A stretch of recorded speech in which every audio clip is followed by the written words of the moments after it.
பாருங்க, இந்த மலையை, இந்த மணலை இப்ப அள்ளி விக்கிற பெருமக்கள் இருக்கான் பாருங்க. இவன் பூரா அதிகாரம் தான் தடுக்கணும், ஆனா அதிகாரம் தான் வெட்டுது, அதிகாரம் தான் விக்குது.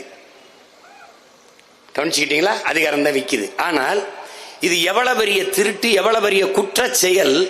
இதற்கு சமூகம் மரியாதை கொடுக்குது.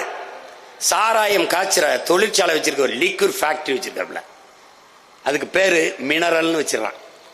லிக்யூர் ஃபேக்டரி வச்சிருக்கிறாரு. அவர் சமூகத்துல மதிப்பிற்குரியவர். இந்த மலையை வெட்டி விற்கிறவன் குவாரி வச்சிருக்கிறார். மணலை அள்ளி விற்கிறவன் மணல் குவாரி வச்சிருக்காரு. பெரிய முதலாளி, சமூகம் மதிப்பு மிக்கவராயிருந்தார்.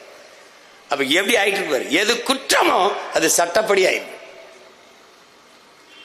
இப்போ இது விழிங்கம், விழிங்கத்துல துறைமுகம். இதை கட்டுறது யாரு? அதானி. இந்த நாடு ஒரு தனியார் முதலாளிக்கு துறைமுகம் கட்டுற உரிமையை கொடுக்குது. அவருக்கு கடன் 8000 கோடி அதுவே கொடுத்துருது.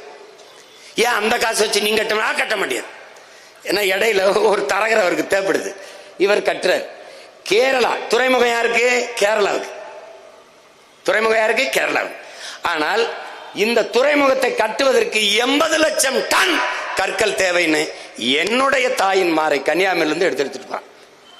இருங்க, அப்படி கன்னியாகுமரியிலிருந்து எடுத்துட்டு போறான். ஏன் நீ கேரளாவில் மலை இருக்க ஏன் வெட்டல? கன்னியாகுமரியிலிருந்து எடுத்துட்டு போறான். என்னுடைய வளத்தை எடுத்துட்டு போயிட்டு அவன் எனக்கு ஒரு பரிசு தரான். எது? குப்பையை கொண்டாந்து கொட்டிட்டு போறான். இங்க மண்ணை எடுத்துட்டு போக வேண்டியது, மண்ணை அங்க கொட்ட வேண்டியது, குப்பை அள்ளிட்டு வந்து என் ஊர்ல கொட்டிட வேண்டியது.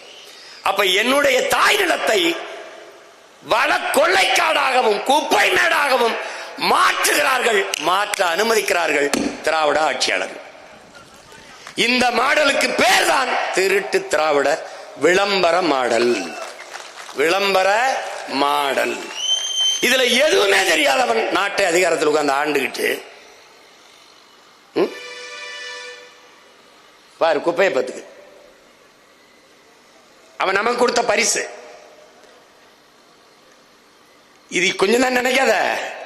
மருத்துவ கழிவு, ஆடு மாடுகள் வெட்டிய குடல், அந்த கழிவு, குழந்தை பிறந்த குழந்தைகள் விழுந்த இறந்த குழந்தைகள், அதனுடைய கழிவு எல்லாத்தையும் கொண்டாந்து கொட்டிட்டு போயிட்டான். பாத்துக்க. இதை எதிர்த்து போராடுறதுக்கு ஒரே ஒரு கட்சி தான் இருக்கு, அது நாம் தமிழர் கட்சி தான் போராடிட்டு இருக்கு.